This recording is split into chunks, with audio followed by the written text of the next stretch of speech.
est reparti dans le Grand Nord. Il comptera pas ses efforts. La vie à bord, c'est la peur, le mauvais temps et le Zaran.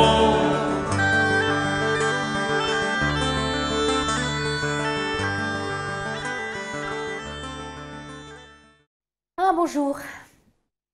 Je reviens du musée de l'Estampe, où il y a une exposition géniale.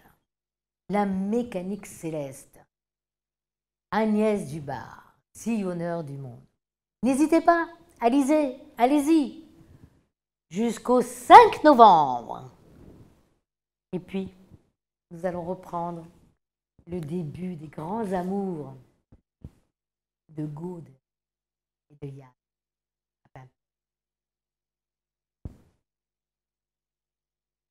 Avez-vous vu cet effronté, comme elle le regarde? Disaient deux ou trois belles filles aux yeux chastement baissés sous des cils blonds ou noirs et qui avaient parmi les danseurs un amant pour le moins ou bien deux. En effet, elle le regardait beaucoup. Mais elle avait cette excuse, c'est qu'il était le premier, l'unique des jeunes hommes à qui elle eût jamais fait attention dans sa vie. En se quittant le matin du bal, quand tout le monde était parti à la débandade, au petit jour glacé, il s'était dit adieu d'une façon à part, comme deux promis qui vont se réveiller et se retrouver le lendemain. Et alors, pour rentrer, elle avait traversé cette même place qu'avec son père, nullement fatiguée, se sentant alerte et joyeuse, ravie de respirer, aimant cette brume gelée du dehors et cette aube triste du 8 décembre, trouvant tous ses skis et tout suave. La nuit de mai était tombée depuis longtemps. Les fenêtres s'étaient toutes peu à peu fermées, avec de petits grincements de leurs ferrures. Gaude restait toujours là, laissant la sienne ouverte. Les rares derniers passants qui distinguaient dans le noir la forme blanche de sa coiffe devaient dire « Voilà une fille, à coup sûr, qui doit rêver à son galant. » Et c'était vrai qu'elle y rêvait. Avec une envie de pleurer, par exemple. Ses petites dents blanches mordaient ses lèvres, défaisaient constamment ce pli qui soulignait en bas le contour de sa bouche fraîche. Et ses yeux restaient fixes dans l'obscurité, ne regardant rien des choses réelles, dans les vagues. Mais, après ce bal, pourquoi n'était-il pas revenu? Quel changement en lui? Rencontré par hasard, il avait l'air de fuir, en détournant ses yeux, dont les mouvements étaient toujours si rapides. Souvent, elle en avait causé avec Sylvestre, qui ne comprenait pas non plus. « C'est pourtant bien avec celui-là que tu devrais te marier, Gaude, disait-il, si ton père le permettait. Car tu n'en trouveras pas d'autre dans le pays, un autre qui te vaille. D'abord, je te dirai qu'il est très sage, sans en avoir l'air. C'est fort rare quand il se grise. Il fait bien un peu son têtu quelquefois, mais dans le fond, il est tout à fait doux. Non, tu ne peux pas savoir combien il est doux. Et un marin, à chaque saison de pêche, les capitaines se disputent pour l'avoir. La permission de son père, elle était bien sûre de l'obtenir, car jamais elle n'avait été contrariée dans ses volontés. Cela était donc bien égal qu'il ne fût pas riche. D'abord, un marin comme ça, il suffirait d'un peu d'argent d'avance pour lui faire suivre 6 mois les cours de cabotage, et il deviendrait un capitaine à qui tous les armateurs voudraient confier des navires. Oh, cela lui était égal aussi qu'il fût un peu géant. Être trop fort, ça peut devenir un défaut chez une femme, mais pour un homme, cela ne nuit pas du tout à la beauté. Par ailleurs, elle s'était informée, sans en avoir l'air, auprès des filles du pays qui savaient toutes les histoires d'amour. On ne lui connaissait point d'engagement. Sans paraître tenir à l'une plus qu'à l'autre, il allait de droite à gauche, il papillonnait à lézardrieux, aussi bien qu'à Paimpol, auprès des belles qui avaient envie de lui.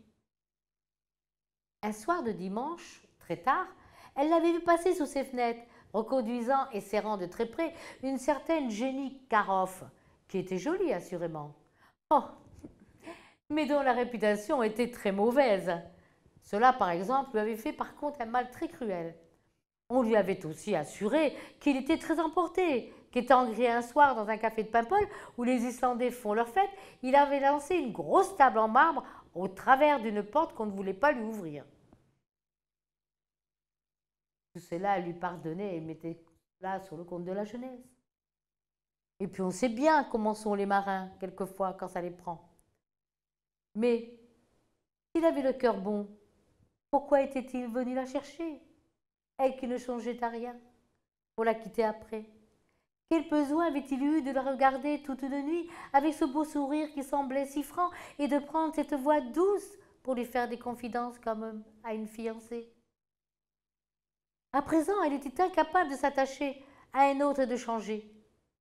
Dans ce même pays, autrefois, quand elle était tout à fait une enfant, on avait coutume de lui dire pour la gronder qu'elle était une mauvaise petite, entêtée dans ses idées, comme aucune autre. Pour cela lui était resté. Belle demoiselle à présent, un peu sérieuse et hautaine d'allure, que personne n'avait façonnée. Elle demeurait dans le fond, toute pareille. Après ce bal, l'hiver dernier, il s'était passé dans une attente de le revoir. Il n'était même pas venu lui dire adieu avant le départ d'Islande. Maintenant qu'il n'était plus là, rien n'existait pour elle.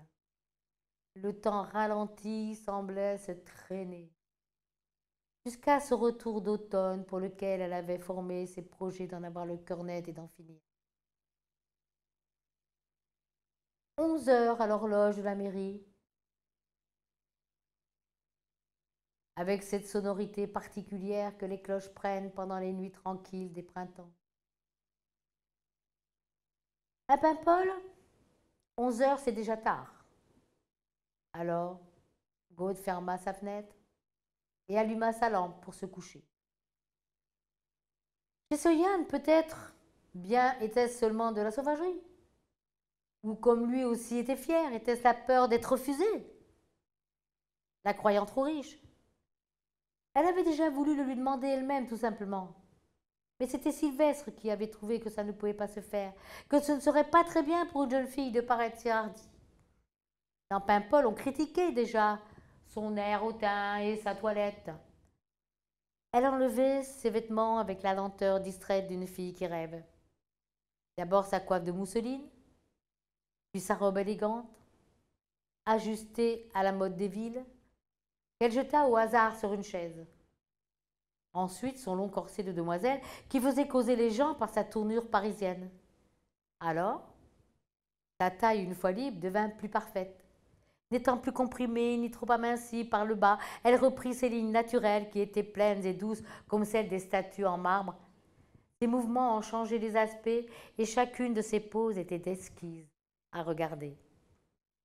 La petite lampe qui brûlait seule à cette heure avancée éclairait un peu avec mystère ses épaules et sa poitrine, sa forme admirable aucun œil n'avait jamais regardée et qui allait sans doute être perdue pour tous, se dessécher sans être jamais vue. Que ce Yann ne la voulait pas pour lui.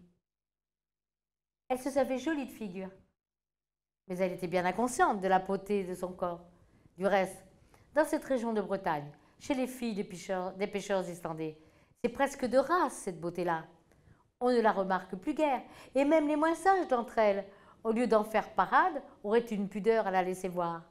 Non, ce sont les raffinés des villes qui attachent tant d'importance à ces choses pour les mouler ou les peindre. À bientôt.